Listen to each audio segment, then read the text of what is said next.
Noi venim din viitor. Inteligență artificială, revoluție tehnologică, blockchain, realitate virtuală, bani digitali, Internet of Things. Vreți să țineți pasul cu noile tehnologii care ne schimbă viața? Stați cu noi la emisiunea Noi venim din viitor, prima emisiune de radio din România despre secretele viitorului. Cu Mirel Bran și invitații săi la RFI România, în fiecare duminică de la 3 la 3 și jumătate, o emisiune oferită de BRD Grup Societe General.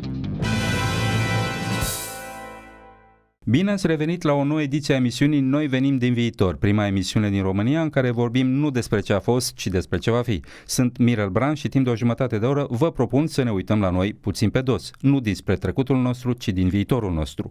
Astăzi avem în studioul RFI România pe unul din oamenii cheie ai primului unicorn din România. Varga Moayed este creierul care se ocupă de strategia companiei UiPath, o companie fondată în România care este pe cale să cucerească piețele cele mai importante ale lumii. UiPath se ocupă de robotizare sau de Robotic Process Automation, cum se zice pe limba lui Shakespeare, și are birouri la New York, Londra, Bangalore, Singapore, Tokyo, Paris și multe altele.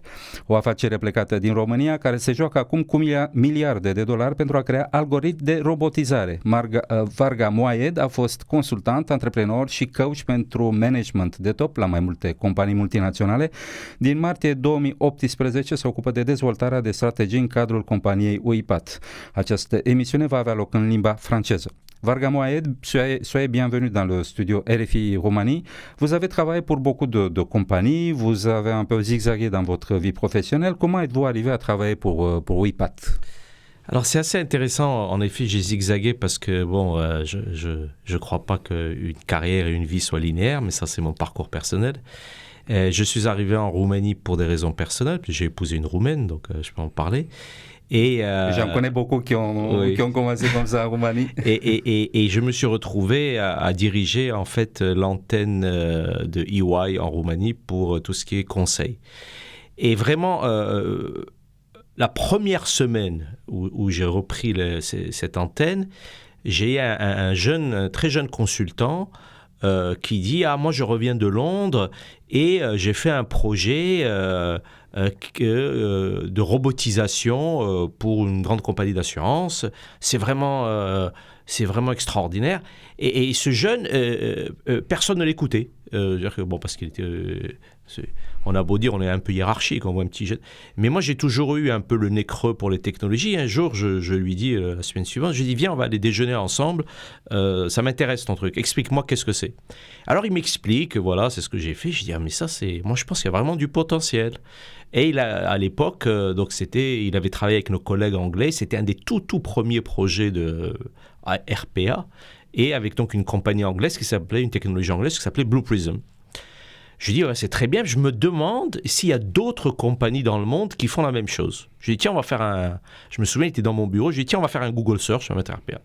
Et on voit un nom, UiPath, avec une adresse aux États-Unis, El Segundo, Californie. Je dis, tiens, il y a une autre entreprise américaine qui a l'air de faire ça. Puis on regarde de plus près, puis on voit que les noms sont roumains. Je dis, tiens, c'est bizarre, c'est des noms roumains.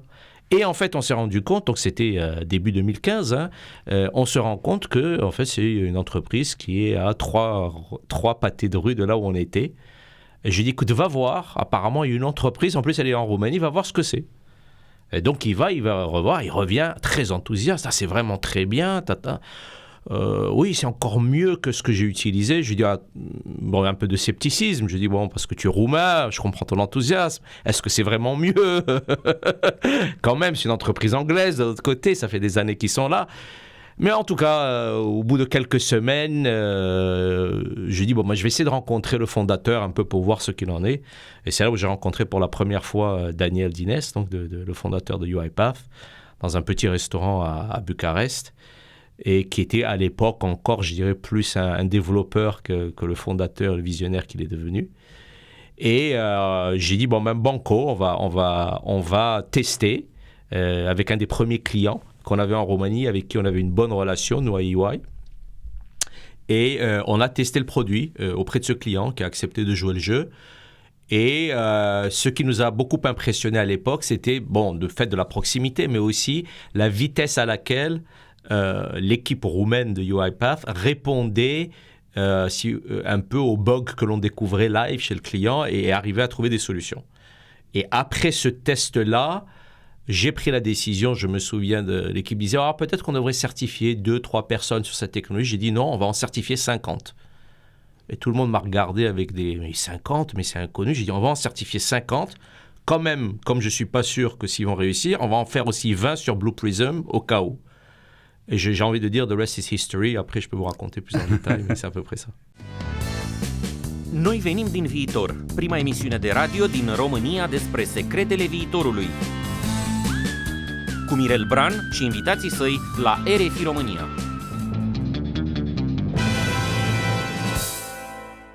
J'aimerais qu'on découvre un peu plus qui est Varga Moaed.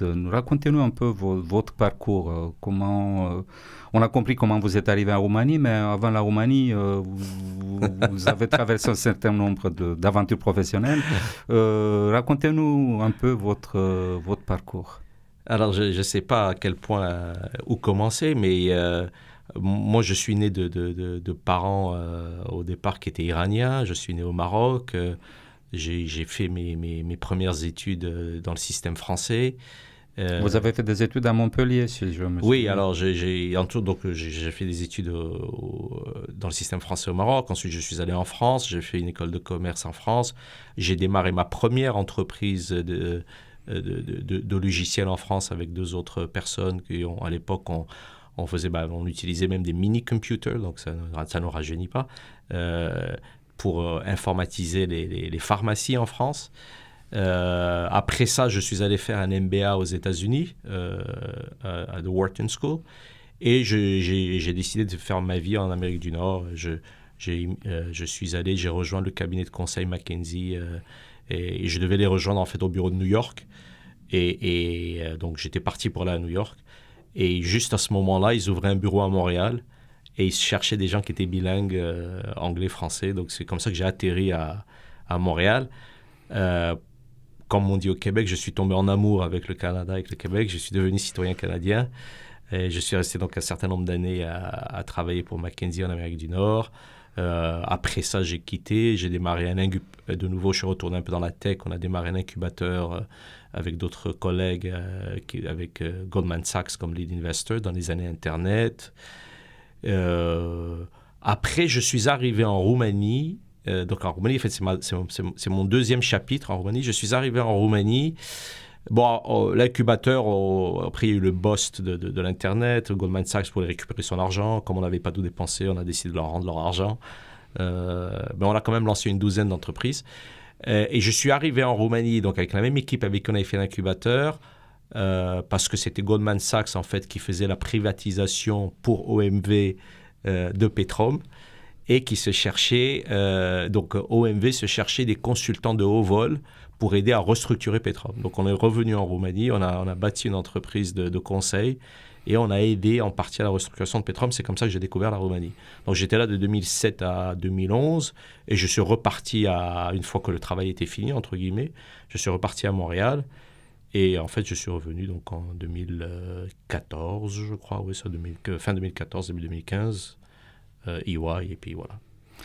Ouais, ça fait quand même une vraie histoire avec le pays, c'est-à-dire que c'est pas juste un petit voyage ponctuel qui vous... Non, moi, il y a toute une histoire derrière. Oui, donc j'ai honte de dire que je parle pas le roumain parce qu'avec tout le temps que j'y ai passé, je crois qu'il y avait plus de place dans ma tête. Je parle déjà 6 langues et le problème, comme me dit ma femme, le problème c'est que because you're a big enchilada, tout le monde me parle en anglais. Donc, les Roumains sont tellement doués pour les langues que du coup, à chaque fois que j'essaye, il y a quelqu'un qui parle anglais ou qui parle en français. Alors, j'ai pas le temps de pouvoir... Je sais me débrouiller dans un restaurant en roumain, ça, par contre... Ça peut aider. La Roumanie, ça vous fait quel effet? Parce que vous avez passé suffisamment de temps ici pour avoir une histoire avec ce pays.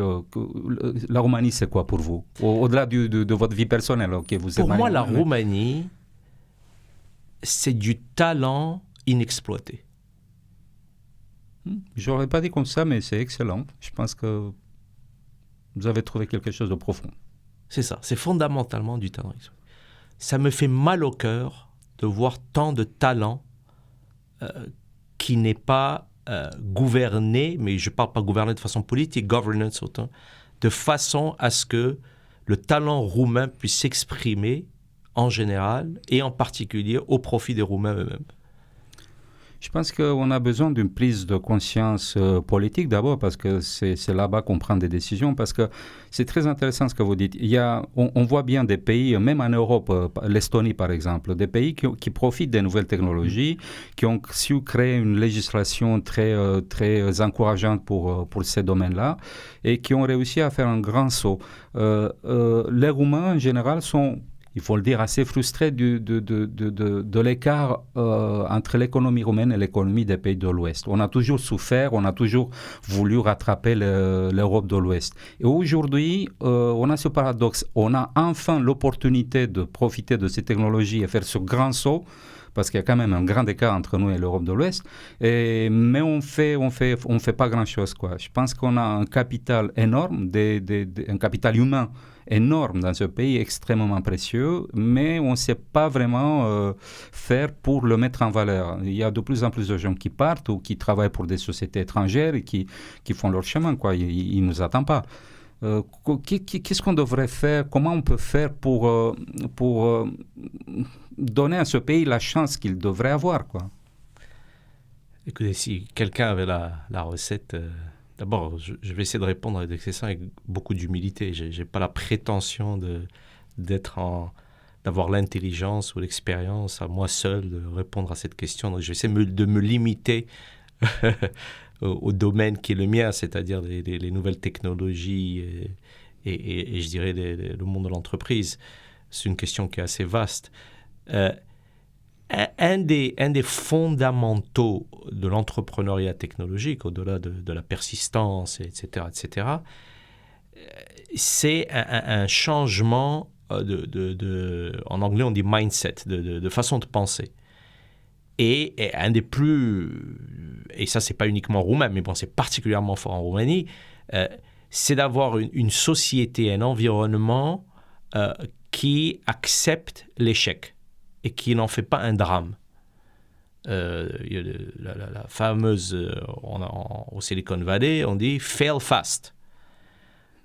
C'est qu'il faut que l'échec ne soit pas culturellement l'échec en affaires, je dis. Ça ne soit pas justement un échec personnel et je suis nul parce que... Et sortir de la culture de la faute.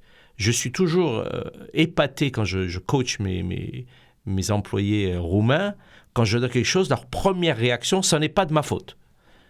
J'ai dit, mais je n'étais pas dans la faute. J'ai juste essayé de comprendre pourquoi on n'a pas réussi et comment on peut faire mieux. Je pense que c'est tellement ancré. Et je pense que les Français aussi sont un peu logés à la même enseigne. Hein. C'est peut-être latin, je ne sais pas. En France aussi. Moi, j'ai grandi dans le système éducatif français. Et c'était toujours cette faute. Tu as fait une faute, etc. Alors, oui. Et ça, c'est la grande différence avec la culture anglo-saxonne et peut-être les cultures du Nord. Il n'y a pas cette culture. Ça, c'est la première chose. La deuxième chose, et ça, j'espère que UiPath va essayer de servir d'exemple à d'autres Roumains, comme Björn Borg a servi d'exemple à d'autres gens en Suède pour commencer à se mettre au tennis, de dire il faut avoir le courage de penser grand. Le Roumain se vit petit, et c'est dans sa tête. Il faut qu'il ait le courage et l'envie de se penser grand. Alors, comme il n'y avait pas d'exemple jusqu'à présent, voilà, j'espère qu'on va faire rêver d'autres entrepreneurs roumains en disant non, on peut être roumain et on peut devenir un leader mondial. Nous aussi, on peut penser grand. Noi venim din viitor, prima emisiune de radio din România despre secretele viitorului. Cu Mirel Bran și invitații săi la RFI România.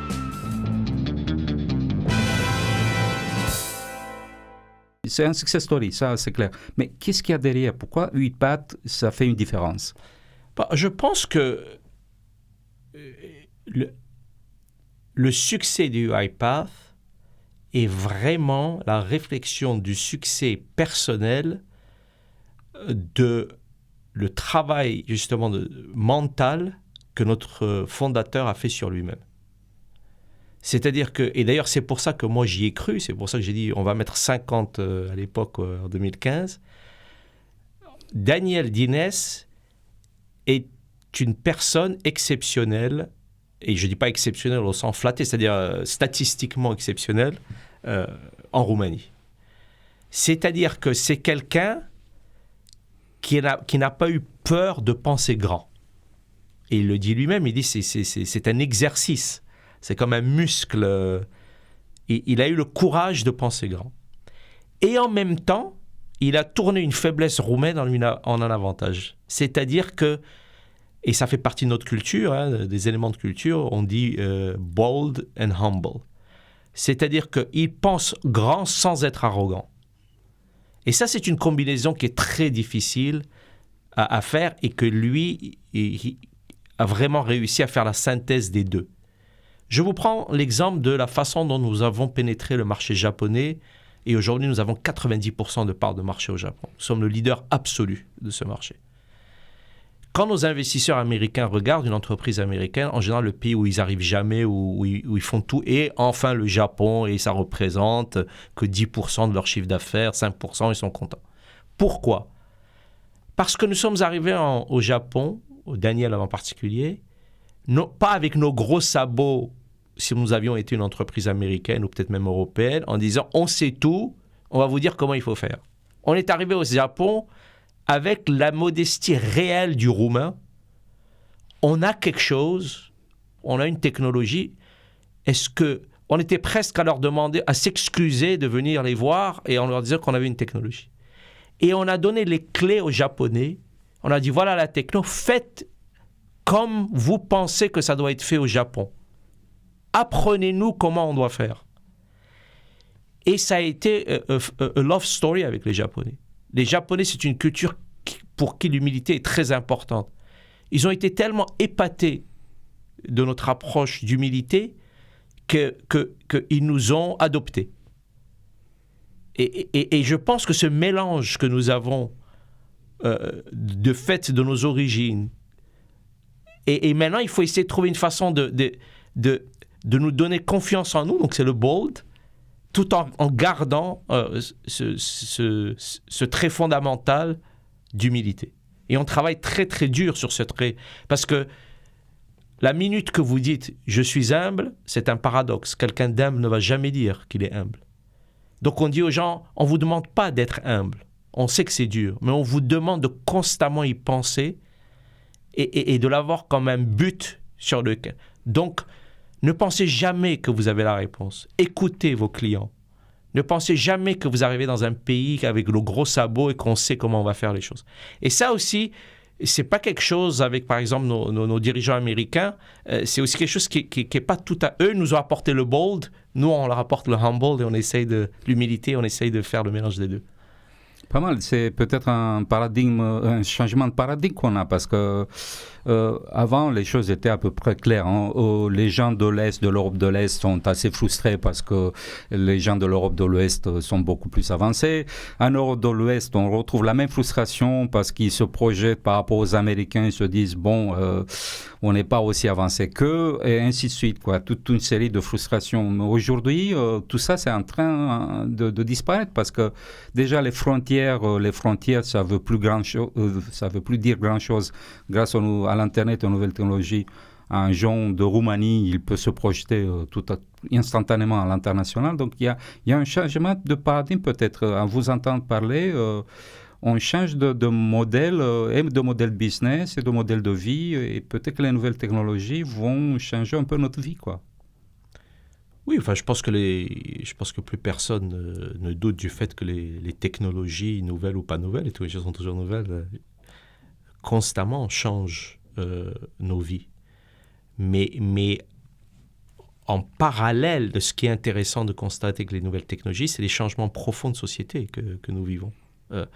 Et je présentais un groupe de jeunes entrepreneurs, j'aurais dit, mais il n'a jamais été aussi facile pour une entreprise d'être globale aussi vite. Les coûts de communication, les liaisons, la facilité de lever des fonds. Aujourd'hui, j'allais dire, il n'y a jamais eu autant de fonds pour les nouvelles entreprises. Et il y a des vrais changements de mindset qui se sont produits. quand il y a... Donc moi, j'ai créé une entreprise, comme je vous ai dit, en France dans les années 90. À l'époque, si vous étiez une start-up, pour qu'une grande entreprise vous fasse confiance, bonne chance. Maintenant, il y a suffisamment de vécu où des nouvelles entreprises ont eu quelque chose de novateur et qui a eu du succès, que les grandes entreprises se disent « Ouh là là, dès qu'il y a une nouvelle technologie, on va la regarder. On a raté l'Internet. » Donc, quand les gens de GE sont venus faire confiance à UiPath, quand il y avait 15 personnes dans un appartement à Bucarest, ça, c'est pas imaginable il y a 30 ans. Dès qu'on a un peu de succès, UiPath est capable d'embaucher quelqu'un comme moi qui était partenaire chez EY ou Bobby Patrick qui était le Chief Marketing Officer de HP, ça, il y a 15 ans aussi, c'était pas possible. Ça, c'est des changements fondamentaux qui font que tout est possible. À partir du moment où vous pensez grand et que vous avez une bonne technologie, le reste, l'environnement n'a jamais été aussi favorable, en fait. Noi venim din viitor, prima emisiune de radio din România despre secretele viitorului.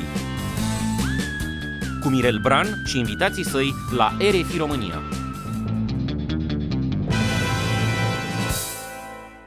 Vous pensez quoi de cette accélération du temps, des affaires, de business? J'ai l'impression que tout s'accélère, tout va de plus en plus vite.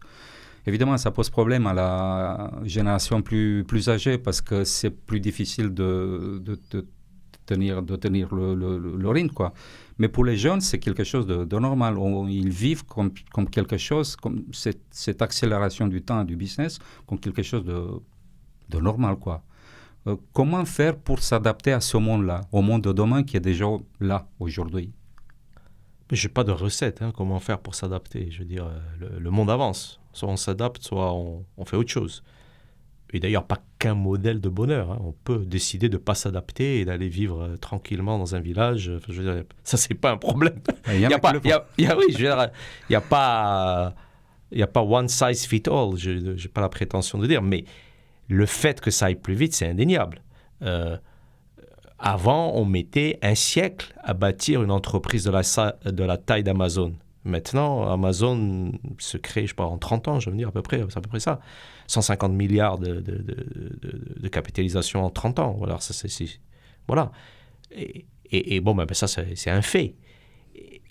Au niveau personnel, c'est très intéressant parce que ça permet, au lieu d'avoir qu'une vie, d'en avoir plusieurs. Moi, je pense que... Et moi, je suis déjà un petit peu la représentation de ça, parce que j'ai fait beaucoup de choses. Je dis souvent, on peut tout faire dans une vie, mais pas en même temps. Mais on peut vivre sa vie par chapitre. On peut dire, voilà, pendant 5 ans, 6 ans, je travaille comme un dératé et je prends une entreprise de start-up, je l'amène, et puis je la revends. Et puis pendant 2 ans, je fais le tour du monde. Après, je vais avoir ma phase bobo et je fais une ferme dans l'Ardèche et j'élève des moutons. Et je reviens 5 ans plus tard et je travaille pour un corporate. Je pense que les jeunes, la prochaine génération, auront la chance de vivre plusieurs vies dans une vie, et par le rallongement de la vie, et par le fait qu'on arrive à faire des choses plus vite.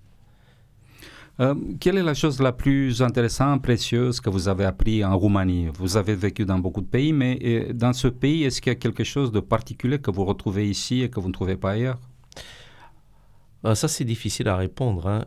Moi, ce qui m'a frappé en Roumanie, je pense à quel point les Roumains et les étrangers sous-estiment toutes les choses, tous les traumatismes que ce pays a vécu. Et comment comment est-ce que, d'un point de vue anthropologique, presque, comment est-ce que la société... vous avez, par exemple, la France, puisque beaucoup de nos auditeurs sont francophones, j'utilise la France comme référence, ils ne vivent que, je dirais, la mondialisation. La Roumanie vit simultanément la chute du communisme, l'entrée dans l'Union européenne et la mondialisation. Donc c'est absolument incroyable. Je veux dire, si vous avez 50 ans et plus en Roumanie, je dis souvent, imaginez, c'est comme si quelqu'un jouait au Monopoly Il était en train de gagner, là, il fait plein de petites maisons, et quelqu'un vient, prend le board du Monopoly et il secoue et toutes les maisons tombent. Dit, tout ce que tu as fait jusqu'à maintenant, ça ne vaut plus rien. C'est un traumatisme incroyable. Et cette capacité à rebondir ou pas, enfin, et ce pays, c'est le pays de UiPath, mais c'est le pays aussi des charrettes et des chevaux. Donc je pense que c'est ce qui en fait son charme. Et il y a des... Par exemple, au niveau social, on retrouve une chaleur sociale qu'on a perdue dans les pays dits plus évolués. Tout à fait, tous les Occidentaux qui viennent ici. Oui, donc il y a des...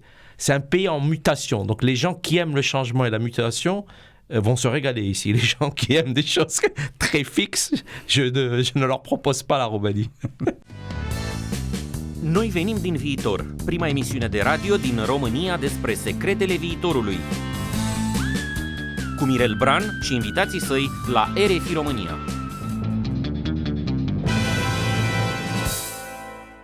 Monsieur Moaed, je vais vous poser une dernière question parce qu'on est arrivé à la fin de l'émission. Une demi-heure avec des gens comme vous, ça passe comme si c'était 3 minutes. Est-ce que vous avez peur des robots? Non, pourquoi est-ce que j'aurais peur des robots? Vous avez peur de votre lave-vaisselle? Ça facilite la vie. C'est la même chose. C'est juste le mot qui vous fait peur. Automatiser, c'est ce qu'on a fait depuis la nuit des temps. C'est le destin de l'humain de se débarrasser des tâches qui ne sont pas plaisantes. Donc ce n'est juste la prochaine étape. Ceux dont les gens ont peur parce qu'ils robots, intelligence artificielle, donc je sais qu'il y a beaucoup de mythes autour de tout ça, mais ça fait combien de temps que vous pouvez jouer contre un ordinateur aux échecs? C'est déjà de l'intelligence artificielle, je veux dire, c'est le destin de l'humain. Et ce que je veux dire, et je peux peut-être un peu même l'expliquer si on a le temps, mais l'évolution technologique ne détruit pas la qualité de vie et ne détruit pas de façon nette des emplois. Il détruit certains emplois et il en crée d'autres. Et ça a été prouvé encore et encore. Et c'est pas parce que c'est de la magie, parce que les exigences des gens augmentent. Je prenais l'exemple, votre grand-mère, encore pour nos auditeurs francophones, achetait une robe sur le catalogue de la Redoute. Ils avaient un catalogue en papier. Ils choisissaient une robe. Ça mettait 2 semaines pour arriver et ils savaient pendant les 2 semaines, ils n'avaient aucune idée d'où était la robe. Aujourd'hui, vous achetez votre robe sur Amazon. Fondamentalement, vous faites la même chose. Mais l'idée d'attendre qu'un catalogue arrive, d'attendre 2 semaines pour le recevoir, de ne pas pouvoir comparer le prix de la robe avec d'autres robes, de ne pas savoir ce que les autres pensent de la robe, de ne pas savoir à n'importe quel moment où se trouve le paquet, ça vous semblerait inacceptable. Donc, le même besoin fondamental, maintenant, nos exigences sont plus élevées. C'est tout. Mais vous voyez, la technologie vous permet ça, et donc maintenant, essayez de vendre des robes comme vous faisiez il y a 10 ans avec un catalogue, les gens vont se moquer de vous. Donc, les besoins fondamentaux restent de ça, mais comme nos exigences augmentent, eh ben, le mec qui faisait le catalogue avant, maintenant, il fait un site web. La personne qui... Oui, c'est les emplois qui changent. Et la technologie augmente les attentes des gens. Donc, on sera toujours là à faire des choses, mais différemment. Belle concluzion. Domnule Moaed, vă mulțumim că ați fost cu noi în studioul RFI România. Dragi ascultători, l-ați auzit pe Varga Moaed, omul care se ocupă de strategia cele mai mari firme de robotizare creată în România și dezvoltată internațional, UiPath. Vă garantez că veți auzi din ce în ce mai des de această firmă plecată din România ca să cucerească lumea. În ce privește viitorul, treaba stă așa: ori ne omorâm unii pe alții într-un război nimicitor, ori construim împreună ceva atât de frumos încât poate bate orice ficțiune. Treaba asta o hotărâm împreună, dacă viitorul va fi o poveste sau ruina unui vis. Sunt Mirel Bran și vă aștept duminica viitoare de la 3 la 3 și jumătate. Să auzim de bine și stați liniștiți, noi venim din viitor și totul e ok. Noi venim din viitor, prima emisiune de radio din România despre secretele viitorului. Cu Mirel Bran și invitații săi la RFI România. O emisiune oferită de BRD Grup Societe Generale.